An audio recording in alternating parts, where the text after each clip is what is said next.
로마서 6장 8절에서 11절입니다. 제가 봉독하겠습니다. 만일 우리가 그리스도와 함께 죽었으면 또한 그와 함께 살 줄을 믿노니 이는 그리스도께서 죽은 자 가운데서 살아나셨음에 다시 죽지 아니하시고 사망이 다시 그를 주장하지 못할 줄을 알미로다. 그가 죽으심은 죄에 대하여 단번에 죽으시며 그가 살아계심은 하나님께 대하여 살아계심이니 이와 같이 너희도 너희 자신의 죄에 대하여는 죽은 자요 그리스도 예수 안에서 하나님께 대하여는 살아있는 자로 여길지어다. 아멘. 기도하겠습니다. 거룩하고 존귀하신 주님, 은혜와 사랑을 감사드립니다. 오늘도 주님의 날 허락하셔서 공예배로 우리가 함께 모여서 하나님께 영광 돌릴 수 있게 하신 은혜 감사드립니다.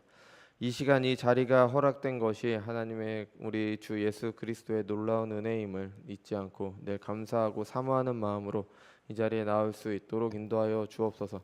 그래서 주님께서 주시는 은혜, 이 땅에서부터 하나님 나라를 누리는 그 은혜를 누릴 수 있도록 인도하여 주옵소서. 이 시간 주님의 말씀 듣는 시간입니다. 우리 안에 계신 성령께서 함께 하셔서 듣는 말씀 가운데 하나님의 음성을 듣는 시간 될 수 있도록 인도하여 주옵소서. 감사드리며 사랑이 많으신 예수님의 이름으로 기도드렸습니다. 아멘. 우리는 지난주 오후에 표징에 대해서 나눴습니다. 이제 표징이라는 말이 좀 낯설 수 있는데 영어로 하면은 그 계약서를 쓸 때 이렇게 쓰는 사인과 비슷한 겁니다. 그러니까 마지막으로 확인을 하는 거죠. 그러니까 어떤 것이 확실하다는 표시, 징표, 그것을 이제 표징이라고 합니다. 신자들은 믿음이 좋기 때문에 이런 표징들이 필요 없을까요? 그러니까 여러분, 우리는 믿음이 너무 좋으니까 그냥 이런 표정들 필요 없이 그냥 하나님 믿을 수 있을까요? 그렇지 않습니다. 우리의 믿음은 그렇게 대단하지 못합니다. 우리는 언제나 흔들리고 무너질 수 있습니다. 신자들에게도 표징이 필요합니다. 징표가 있어야 되는 거죠. 하나님께서는 그의 백성들에게 표징을 주셨습니다. 왜냐하면 사람의 연약을 아시기 때문입니다. 아담에게도 주셨어요. 아담과 언약을 맺으실 때 아담은 하나님께서 아담을 창조하셨을 때 이 세상을 다스리도록 하나님께서 창조하신 세상을 다스리도록 창조하셨습니다. 그러니까 다른 피조물들의 입장에서 보면은 아담은 하나님 같은 존재예요. 우리를 다스리는 존재니까. 근데 하나님 입장에서 보면은 아담은 여전히 피조물일 뿐입니다. 아담은 그냥 영원한 생명을 누리는 게 아니라 하나님과 함께함으로 영원한 생명을 누릴 수 있는 겁니다. 그리고 이것에 대한 징표를 주셨습니다. 그 징표가 뭘까요? 에덴 동산에 있던 징표가 있잖아요. 그 징표는 바로 선악을 알게 하는 나무와 생명나무입니다. 선악을 알게 하는 나무를 주신 이유는 하나님께 순종해야 되는 존재임을 알리신 것이고요. 그렇게 할 때 하나님과 함께 영원한 생명을 누리게 된다. 생명나무를 통해서 우리에게 알려주신 거죠. 근데 그런 징표가 있어도 아담은 선악과를 먹고 범죄했습니다. 그렇게 사람은 대단한 존재들이 아닙니다. 이것은 신자들도 마찬가지입니다. 우리는 구원받았잖아요. 우리는 하나님의 백성이 됐습니다. 우리는 하나님 나라를 살아갑니다. 하지만 여전히 연약 가운데 있습니다. 신자들의 구원은 하나님 나라는 이미 시작됐어요. 근데 아직 완성되지 않았습니다. 주님께서 다시 오시는 그날까지 이 땅을 살아가는 신자들은 하나님 나라를 살아가지만 여전히 연약 가운데 살아가게 됩니다. 그래서 우리에게는 여전히 표징이 필요한 겁니다. 확신할 수 있는 근거가 필요한 거죠. 표징을 통해 구원을 확신하게 되는 겁니다. 표징이 없으면은 내가 구원받았다는 확신을 할 수가 없습니다. 그러니까 두렵고 떨린 가운데 살아갈 수가 없는 거죠. 늘 두려움 가운데 긴장하면서 살게 되는 겁니다. 불안에 떨면서 살아가게 되죠. 근데 징표가 이런 표징이 있기 때문에 하나님의 은혜에 감사하면서 어떤 상황과 어떤 고난 가운데서도 하나님을 즐거워하면서 이제 살아갈 수 있게 됩니다. 그럼 하나님께서는 어떤 표징을 주실까요? 우리가 표징에 대해서 말할 때 주의해야 될 것이 있습니다. 너무 주관적인 것을 표징이라고 생각해서는 안 됩니다. 하나님께서 만약 이런 기도 많이 하잖아요. 하나님, 만약에 나에게 이런 일이 일어나게 해주시면 그것이 하나님의 뜻인 줄 알고 내가 이렇게 하겠습니다. 이러이러한 일이 나한테 만약에 생긴다면은 내가 그게 하나님의 뜻인 줄 알고 내가 행하겠습니다. 하나님께서는 우리를 긍휼히 여기시기 때문에 이런 기도를 들으시고 이것을 표징으로 주실 수도 있습니다. 있죠. 근데 하지만 이것은 내가 표징을 정한 거잖아요. 이렇게 해주시면 내가 그걸 알겠습니다. 내가 정했어요. 하나님께서 주시는 게 아니라 내가 정하는 겁니다. 아니 왜 하나님께서 내가 정한 것을 표징으로 주셔야 됩니까? 하나님께서 우리를 사랑하시지만, 우리를 긍휼히 여기시지만 그렇게 하실 의무는 없으신 겁니다. 말씀드린 대로 이제 하나님께서 우리를 긍휼히 여기시기 때문에 이런 기도를 들어주실 수도 있습니다. 하지만 반복되는 것도 아니고요. 모든 사람들에게 일반적인 것도 아닙니다. 그래서 뭐 다른 사람들도 이래야 된다, 뭐 항상 이래야 된다 하면 잘못된 쪽으로 가게 되는 거죠. 이게 바로 장로들의 유전으로 하나님의 법을 어겼던 바리새인의 일을 하는 겁니다. 내가 이랬으니까 너도 이래야 돼. 내가 한번 이랬으니까 너도 그래야 돼. 예. 하나님께서는 이제 구약에 보면은 하나님의 백성들에게 표징을 주실 때가 있었죠. 여러 가지 표징을 주셨는데, 표징을 주실 때 분명한 건 뭐냐면은 그것이 표징이라고 말씀을 하셨어요. 내가 너에게 표징을 주겠다, 그렇게 말씀하시면서 주셨습니다. 근데 이제 하나님께서 우리에게 직접 말씀하시는 일이 없습니다. 직접 계시를 주시는 일이 없어요. 성령께서 하나님의 말씀인 성경을 통해 우리에게 말씀하시는 겁니다. 내 마음속에 어떤 마음을 주신다, 그거는 성경을 통해서 내가 깨달은 하나님의 말씀을 내 마음 가운데 주시는 거지, 뭐 직접 나에게 무슨 음성을 들려주시는 일은 없습니다. 그러니까 이 표징은 성경에 나와 있는 표징이어야 돼요. 이게 표징이다라고 말씀하신 거는 성경에밖에 없기 때문입니다. 더 이상의 말씀이 없기 때문에. 구약에 이제 표징을 받은 대표적인 두 사람이 있죠. 바로 기드온과 히스기야입니다. 지난주 오후에 들으신 분들은 다시 한번 기억을 떠올리시면 좋을 것 같아요. 기드온은 한마디로 하면 겁쟁이입니다. 겁쟁이. 미디안과의 전쟁을 나가라고 하나님께서 분명히 말씀하셨지만 여전히 두려웠죠. 아니 하나님께서 직접 말씀하셨는데 어떻게 겁을 먹을 수 있어? 우리도 그럽니다. 우리도 하나님의 말씀, 진리의 말씀, 성경이 진리의 말씀이라는 거 우리 알잖아요. 하나님의 말씀이 그러그러하다, 이렇게 해야 된다, 이게 맞다라고 얘기하는데 우리는 여전히 하나님과 세상 사이에서 저울질하고 있습니다. 여전히 하나님과 세상 사이에서 머뭇거리고 있습니다. 여전히 세상을 두려워합니다. 세상에서 너희가 환난에 당하나 담대하라, 내가 세상을 이겼노라. 이게 분명히 예수님의 말씀 있잖아요. 근데 우리는 세상을 두려워하면서 예수님을 거절합니다. 한번 돌아보세요. 내가 과연 예수님의 말씀대로 살았는지, 아니면 세상을 두려워하면서 예수님을 거절했는지 분명히 있습니다. 우리라고 기드온과 크게 다르지 않습니다. 그러니까 겁쟁이 기드온은 하나님께 표징을 구합니다. 아니 기드온이 구했으니까 우리도 구해도 되는 거 아니냐, 이게 그렇게 바람직한 모습은 아닙니다. 그래서 이 기도를 들어주신 것이 하나님의 은혜이지 이것이 옳아서는 아니죠. 기드온이 구한 표징은 아시는 것처럼 이겁니다. 전쟁에 이기게 하신다면 마당에 양털 뭉치를 둘 테니까 처음에는 그 양털 뭉치에만 이슬이 맺히고 그 주변의 땅은 마르게 해주세요. 다음날 일어났더니 실제로 그렇게 됐습니다. 그래도 못 믿어요. 그래도 못 믿으니까 또 표징을 구합니다. 이번에는 주변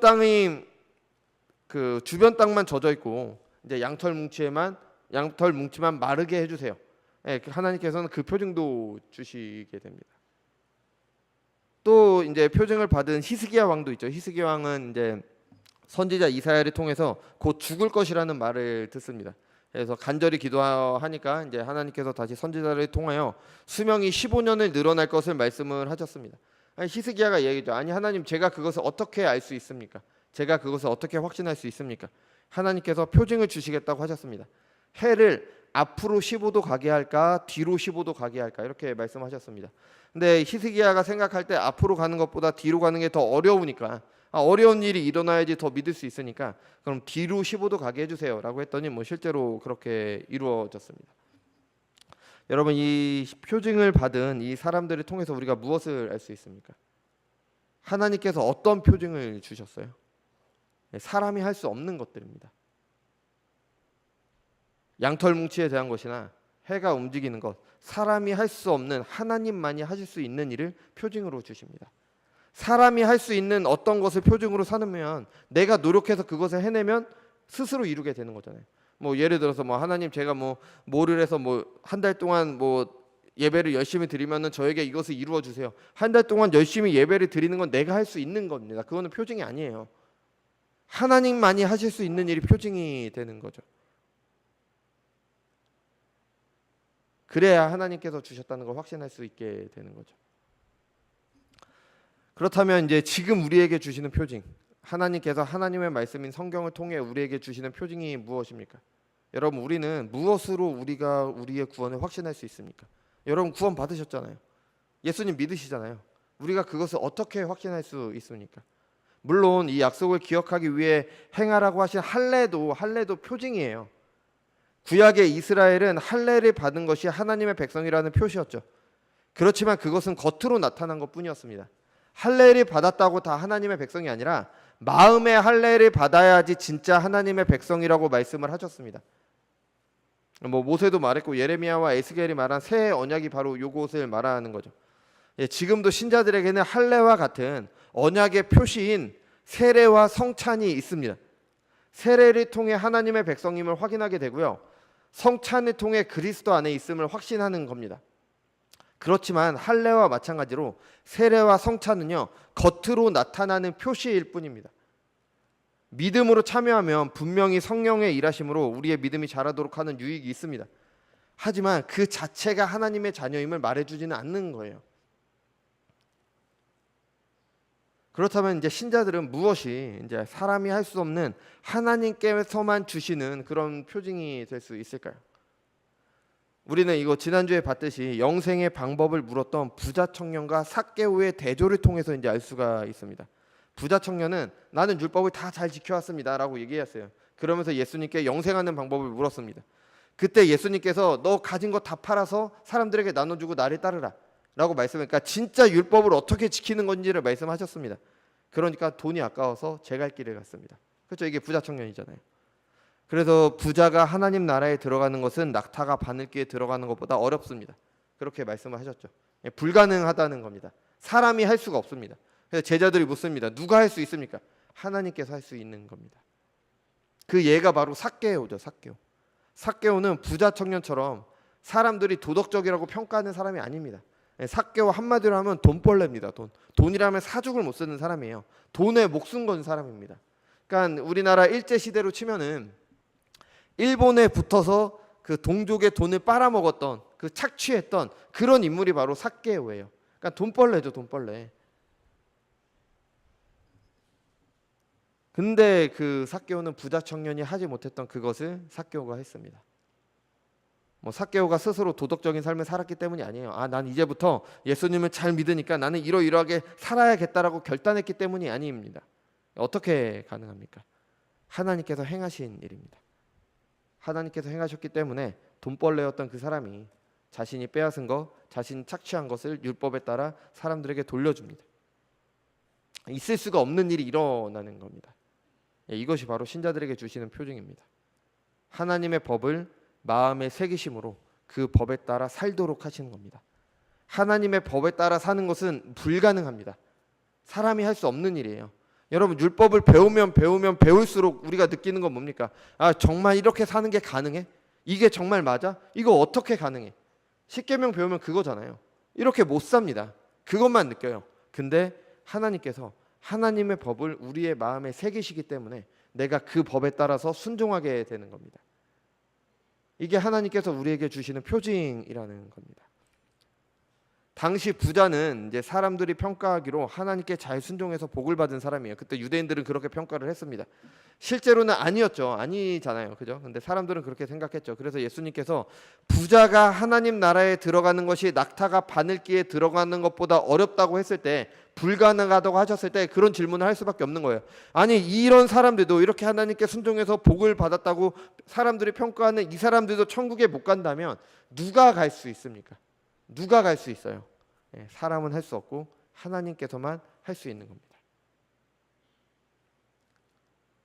이게 바로 하나님께서 우리에게 주시는 표징인 거죠.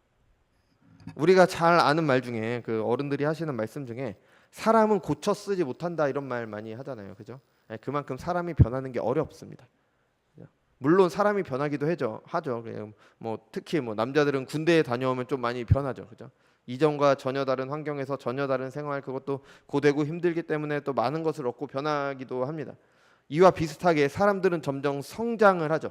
몸이 자랄 뿐 아니라 이제 성숙하게 됩니다. 교육도 받고 여러 가지 경험을 하고 실패도 하고 여러 가지 어려운 일들을 겪으면서 점점 성숙해지죠. 분명히 변하기는 변합니다. 변하는 것처럼 보입니다. 그런데 죄를 사랑하는 것은 변하지 않습니다. 성숙해짐으로 도리어 죄를 감추는 데 능숙해지는 악을 더할 수는 있습니다.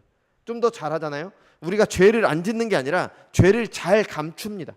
그래서 마치 괜찮은 것처럼 그렇게 되죠. 하지만 죄를 버리진 않습니다. 여러분, 죄가 무엇입니까? 하나님께 불순종하는 겁니다. 하나님을 거역하는 겁니다. 우리 하나님 얼마나 잘 거역합니까? 하나님께 순종하는 거 얼마나 싫어합니까? 지금도 마찬가지잖아요. 지금도. 오히려 세상에서의 성숙함은 죄를 더하도록 하기도 하죠. 성숙한다는 것이, 여러 경험들을 통해 성숙한다는 것은 내 신념이 자라는 거잖아요. 내가 옳다고 생각하는 것들이 있고 그것을 내가 점점 쌓아 나가서 내가 이런 방식대로 살아가는, 이게 쌓이는 게 바로 성숙한 거잖아요. 근데 이게 하나님과 관계 없다면은 이건 내 고집, 아집을 쌓은 것뿐입니다. 사람들이 자신의 세계관은 죄를 정당화하고 아주 적극적으로 하나님을 거역하는 것을 우리는 흔히 볼 수 있어요. 이게 맞다라고 생각하기 때문에 하나님을 거역하고 죄를 사랑하는 겁니다. 죄를 정당화해요. 아니, 어떻게 죄는 죄인데, 죄는 분명히 죄잖아요. 근데 그것을 죄라고 말하면 안 된다라고 얘기하고요. 죄인이라고 얘기하지 말고 그냥 품어줘야 된대요. 왜 그렇게 해요? 내 생각에 그렇다는 겁니다. 내 생각에 그게 맞다는 겁니다. 그러면서 자신들은 성숙했다, 우리는 깨어있는 시민들이라, 이런 얘기를 하죠. 그러면서 하나님을 거역하는 것을 점점 더 키워나가게 되는 거죠. 심지어는 사람들이 볼 때 아주 괜찮아 보이는 그런 경우라고 해도 하나님을 거역하는 죄에서 자유롭지 못합니다. 아주 훌륭한 인품을 가지신 분들도 믿음으로 자란 것이 아니라면 죄에 대하여 죽은 게 아닙니다. 일시적인 변화나 뭐 어느 정도 삶의 변화는 있을 수 있습니다. 좀 자라가면서 점점 성숙할 수는 있어요. 그렇지만 이제 하나님의 말씀대로 사는 것은 전혀 다른 문제입니다. 괜찮은 사람이 되는 게 아니라 좀 고쳐서 다시 좀 고쳐지는 게 아니라 뭔가 내가 쌓아놓은 것에 새로운 것을 더하는 게 아니라 완전히 다시 태어나야 되는 문제입니다. 그래서 그 유대인들의 선생이었던 니고데모도 예수님께서 거듭남에 대해서 말씀하시자 이해를 못했습니다. 왜냐하면 사람이 할 수 있는 일이 아니기 때문에. 그러니까 그 일은 누구만이 하실 수 있어요? 하나님만이 하실 수 있고요. 그리고 그것이 바로 우리에게는 표징이 된다는 겁니다. 그래서 이제 바울은 변해라라고 권면하지 않습니다. 우리 로마서 계속 읽어보면은 변해라 이렇게 얘기하지 않아요. 죄에 대하여 죽고 의에 대해서 살라라고 권면하지 않습니다. 그건 하나님께서 하시는 일이기 때문에. 물론 이제 12절과 13절을 보면은 몸의 사욕에 순종하지 말고, 이런 말을 해요. 순종하지 말아라. 몸의 사욕에 순종하지 말아라. 너희 지체를 의의 무기로 하나님께 드려라. 이런 권면들도 합니다. 근데 이런 권면들이 가능한 이유가 있습니다. 변해라, 직접 해라가 아닙니다. 8절입니다. 만일 우리가 그리스도와 함께 죽었으면 또한 그와 함께 살 줄을 믿노니입니다. 믿는 겁니다. 믿는 거. 믿으니까 가능한 겁니다. 그리스도와 함께 죽었으면 그와 함께 살 줄을 믿는 겁니다. 내가 변하는 게 아니라, 내가 하는 게 아니라 믿는 거예요. 로이드 존슨 목사님께서는 그리스도와의 연합은 우리가 실제로 느끼는 것이 아니다라고 말씀하셨어요. 우리는 믿음을 너무 나의 느낌으로 생각을 하는 경우가 많아요. 내가 그리스도와 연합했으면 뭔가 나에게 특별한 일이 좀 생겨야 되는 거 아니야? 뭔가 나에게 좀 찡한 것들이 있어야 되고 그래야 되는 거 아니야? 그렇지 않다라는 겁니다. 몰라요. 왜냐하면 성령께서 하시는 일이기 때문에. 그래서 바울은 그리스도와의 연합은 계속 설명하고 계속 이야기하지만 그것을 느껴야 된다고 말한 적은 한 번도 없는 겁니다. 바람이 어디에서 와서 어디로 가는지 알 수 없는 것처럼 성령의 일하심은 알 수 없습니다. 하지만 바람이 분다는 건 느끼는 것처럼 성령의 일하심의 결과는 보이게 되는 거예요. 성령의 열매는 맺히는 겁니다. 그리고 그 맺힌 열매가 우리에게 표징이 되는 거죠. 내가 하나님의 말씀을 거역하고 하나님을 싫어했던 내가 하나님의 말씀대로 살아가려고 하는 그 모습 자체가 우리에게는 표징이 되는 거예요. 그렇지만 그리스도와의 연합은요, 그 자체는 내가 느끼는 게 아닙니다. 내가 이런 감정이 들었어. 나에게 뭔가 빛이 비춰지는 것 같았고 뭔가 이런 일이 일어났어. 이게 아니라니까요. 우리는 느낄 수가 없어요. 왜냐하면 성령께서 일하시는 거기 때문에. 물론 감정의 움직임이 있습니다. 당연히 감정도 움직이죠. 하지만 그것 자체가 우리가 그리스도와 연합했다라고 볼 수는 없는 거예요. 근데 이 믿음은 계속 말씀드리지만 나의 믿음을 믿는 것이 아닙니다. 이게 쿠에이즘이라는 이런 말이 있는데 이게 무슨 말이냐면 심리 치료법 중에 하나예요. 그러니까 심리적으로 어려움을 겪고 있는 사람에게 나는 스스로 나아지고 있어. 나는 괜찮아. 내가 그것을 믿으면 반드시 그렇게 될 거야. 내가 그것을 느끼고 있어. 이런 말과 생각을 계속하게 하는 겁니다. 이거 긍정적인 말을 해라. 긍정적인 생각을 해라. 내가 그러면은 그 말이 내가 말하는 대로 이루어질 것이다. 이루어집니까? 솔직히 얘기해봐요. 아무 상황도 달라지지 않고 아무것도 바뀐 것이 없어요. 근데 내가 긍정적으로 생각하고 긍정적으로 말하고 뭐 나는 괜찮아, 이렇게 말한다고 해서 뭐 달라지는 거 없잖아요. 이거 그냥 자기 암시입니다. 자기 암시. 근데 여러분 이거 생각하면서 이 말을 한번 들어보세요. 이거 교회에서 하는 말인데, 이 약속에 하나님의 말씀에 있으니 취하라. 그것을 믿으라. 영접하라. 당신이 어떠한 것을 느끼든지 느끼지 않든 그것은 문제가 되지 않는다. 다만 그것이 그렇게 될 것임에 틀림이 없다고 말하기만 해라. 그것이 제공되었기 때문에, 또한 내가 그것을 취하였기 때문에 나는 그것을 받았음에 틀림없다. 나는 아무것도 느끼지 못한다. 그리고 달라진 것을 느끼지 못한다. 그러나 나는 그것이 그렇게 약속되어졌기 때문에 달라졌음에 틀림없다. 믿음으로 그것을 취하라. 스스로에게 나는 그것을 얻었다고 말하라. 그리고 그것 때문에 하나님께 감사하며 내가 그것을 가졌으니 언제나 즐거워하고 있으라. 여러분 이게 맞는 말 같잖아요. 근데 맞는 말이 아니라니까요. 이건 믿음이 아니에요. 내가 받았다고 믿었기 때문에 받은 게 아닙니다. 믿음은 이런 자기 암시가 아니에요. 자기 위안이 아닙니다. 내가 하나님을 믿는 거, 그래서 죄의 지배에서 은혜의 지배 아래에 들어온 것은 그 자체는 어떤 건지 우리가 못 느낄 수 있습니다. 왜냐하면 성령의 일하심이기 때문에. 하지만 무작정 내가 받았다고 믿으면 내가 받았다고 믿으면 내가 그것을 받은 거야. 이게 믿음이 아니라는 겁니다. 여러분 믿음이 무엇입니까? 8절에서 믿음을 말한 바울은 9절에서 말합니다. 이는 그리스도께서 죽은 자 가운데서 살아나셨음에 다시 죽지 아니하시고 사망이 다시 그를 주장하지 못할 줄을 알미로다. 그리스도와 함께 죽고 그리스도와 함께 살았음을 믿었습니다. 그 믿음이 무엇이냐? 예수님께서 죽은 자 가운데서 살아나셨음을 아는 게 바로 믿음입니다. 제가 말씀드린 예수님을 믿는 믿음이 바로 이겁니다. 하나님께서 행하신 일이 무엇이냐, 나를 위해 행하신 일이 무엇인지 알고 믿는 게, 그게 믿음인 겁니다. 내가 믿었으니까 그건 내 거야라가 그게 믿음이 아니라, 예수님께서 이 일을 행하셨기 때문에 내가 그를 믿으면 그와 함께 죽고 부활하는구나, 이걸 믿는 게 믿음이라는 겁니다. 그럼 안다는 것은 당연히 머리로만 아는 게 아니라 인식하는 거고 이해하는 겁니다. 그리고 그것을 직접 경험하는 거죠. 예수님께서 죽은 자 가운데 다시 살아나셨습니다. 이것을 그 사실 신문에서 기사 읽을 때 그 기사를 아는 것처럼 아는 게 아니라 그것을 분명히 알고 깨달아진다는 겁니다. 그 의미에 대해 알게 되고 분명해지죠. 그것을 경험하게 됩니다. 예수님께서 맹인을 고치신 이야기가 복음서에 여러 번 나오잖아요. 구약에서도 메시아께서 오시면 하시는 일 중에 하나가 바로 맹인을 고치는 일입니다. 이사야 35장 5절이죠. 그때 맹인의 눈이 밝을 것이며 못 듣는 사람의 귀가 열릴 것이며, 메시아에 대한 이 예언이 죄의 결과로 들어온 사람들의 병, 그 비참함에서의 구원을 말하는 것일 수도 있습니다. 하지만 근본적인 이유는 눈이 있어도 보지 못하고 귀가 있어도 듣지 못하던 자들이 보고 듣게 만드신다는 겁니다. 그 빌립이 그 에티오피아 여왕의 내시에게 그 이사야 말씀을 설명해 주잖아요.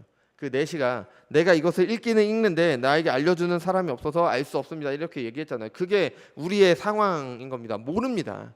눈이 있어도 몰라요. 들어도 모릅니다.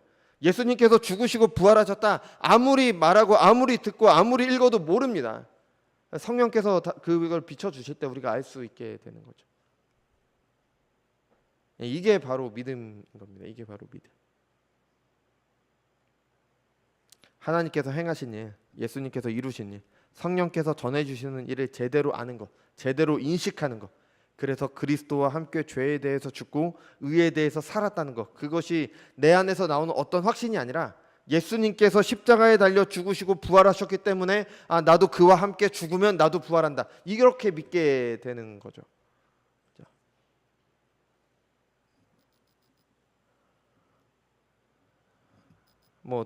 나는 잘 믿기만 하면 되지, 내가 왜 성경을 알아야 되고 왜 교리를 알아야 되고 이미 나는 충분히 아는 것 같은데 왜 독서 모임을 하고, 아니 나는 학창 시절에도 하지 않았던 공부를 내가 왜 쉬는 주일에 교회에 와서 해야 되냐.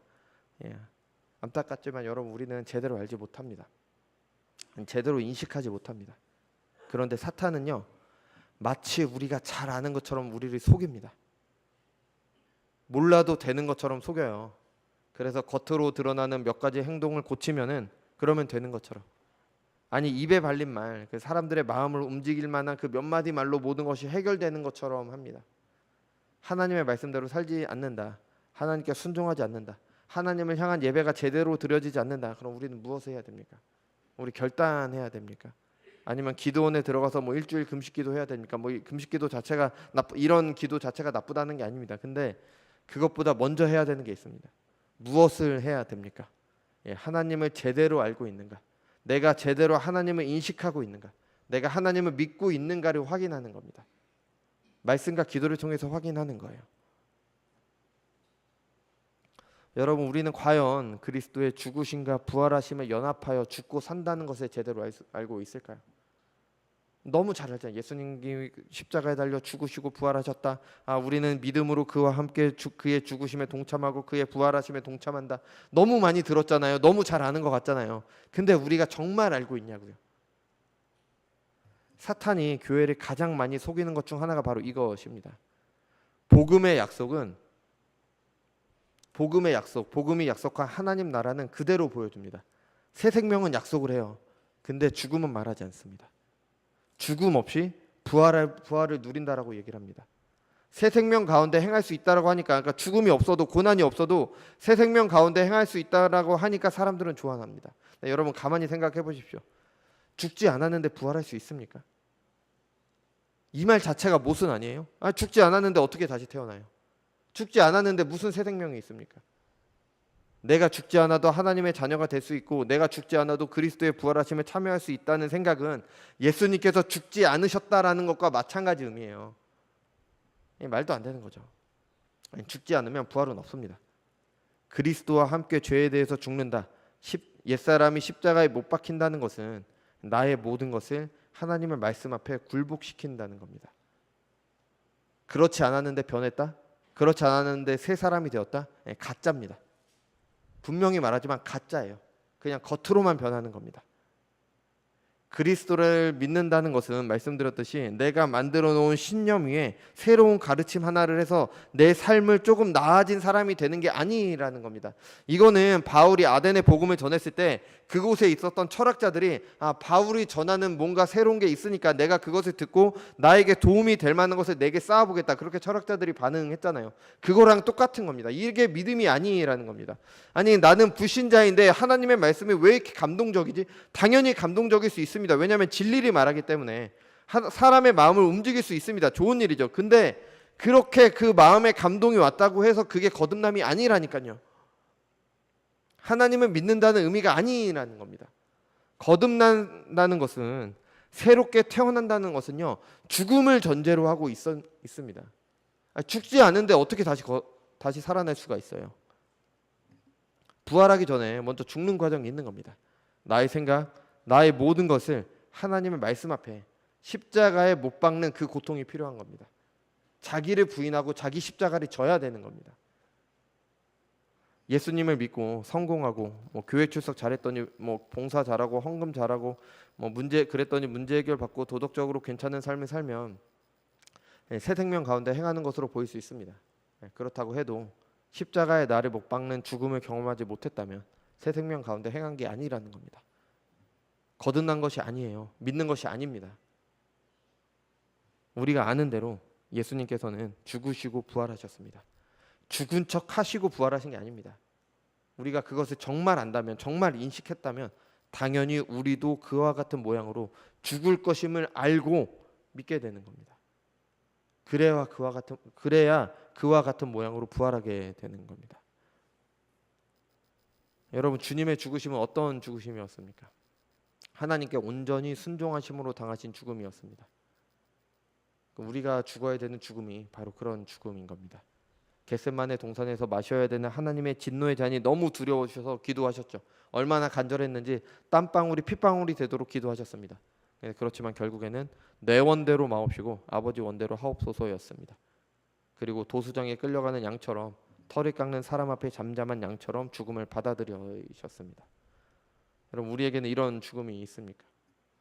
다니엘과 그의 세 친구를 생각해 보십시오. 그 사람들은 하나님을 믿다가 포로된 사람들입니다. 간신히 바벨론에서 이제 관료가 돼서 먹고 살만 했습니다.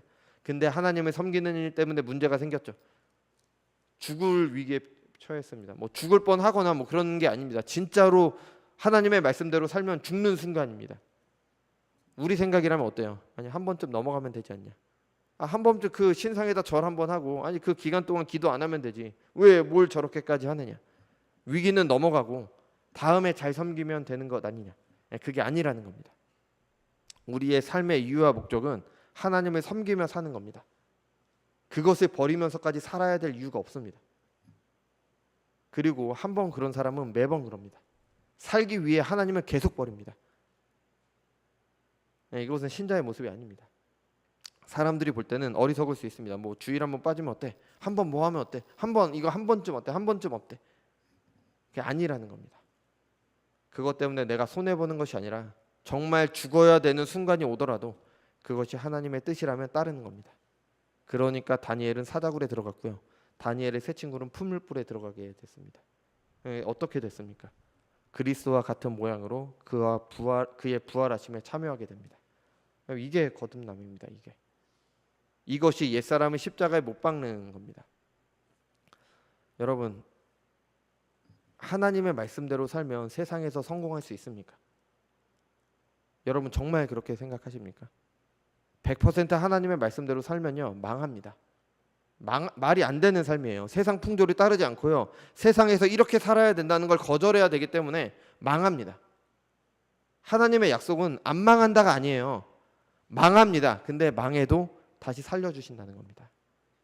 그리스도를 믿다가 순교하신 분들이 계십니다. 아니, 하나님께 순종했는데 왜 죽어야 됩니까? 하나님은 죽지 않는다가 아닙니다. 성경은 순교 당한다고 말합니다. 그런데 살려주신다는 겁니다. 여러분, 이 가르침이 얼마나 우리와 맞지 않는지 저도 잘 알고 있습니다. 저도 마찬가지예요. 여러분, 하나님의 말씀대로 목회하면 목회가 성공할 것 같습니까? 사람들이 많이 모이기만 하면 그것이 성령의 일하심일까요? 그러면 그렇게 많은 사람들이 모이는 신천지는 뭡니까? 구름대처럼 모이는 이단 사이비들은 뭐예요? 큰 교회가 다 나쁘다, 그게 아닙니다. 그분들 나름대로 그분들의 십자가에 못 박는 그런 고난과 고통의 시간에 진짜로 죽는 그런 시간이 지나서 성령의 열매를 맺는 그런 교회일 수도 있습니다. 그죠? 근데 분명한 것은요, 하나님의 말씀대로 목회를 하면 목회가 잘 되고 사람들이 구름대처럼 모이는 게 아니라는 겁니다. 그런데 사람들은 착각을 합니다.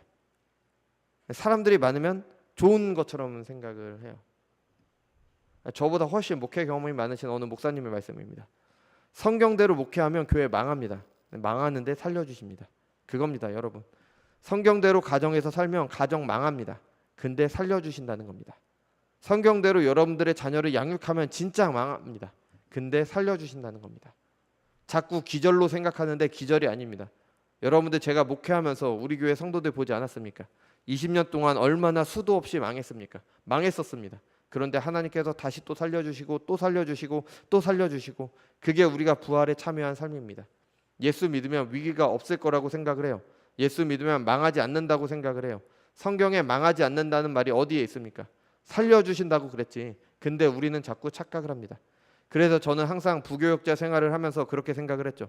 내가 이 교회에서 사역을 하다가 쫓겨나면 이 교회에서의 내 사명은 여기까지. 근데 거기서 망했다고 생각했는데 하나님께서 또다시 살려주시더라고요. 그래서 더 영광스럽게 살려주시고 더 영광스럽게 살려주시고, 교회 안에서도 어려움이 여럿 있을 때 그 어려움 앞에서 타협하지 않으면 망할 것 같은데, 그렇죠, 그냥 분열이 안 되게 하시는 것이 아니라 분열되게 하십니다. 그리고 어려움 당하게 하십니다. 근데 하나님께서 다시 이것을 변화시키시고 부활시켜 주시는 겁니다. 우리 교회가 오늘날 여기까지 온 것이 우연이 아닙니다. 여러 번 죽었기 때문에 그 부활의 영광으로 이 모습이 가능했던 겁니다. 왜 다른 교회가 우리 교회 흉내내기 어려운지 아십니까? 죽어야 되거든요. 그러니까 마치 우리 교회는 어떤 교회 같냐? 번데기에서 탈바꿈을 해서 생긴 교회입니다. 계속 허물이 벗습니다. 하나님께서는 우리 교회를 더 거룩하게 하시고 우리 교회를 더 성장시키기 위해서 껍데기를 계속 벗게 하십니다. 계속 허물을 벗게 하십니다. 그러면 더 영광스럽게 더 아름다운 성충으로 만들어 가시는 것과 같습니다.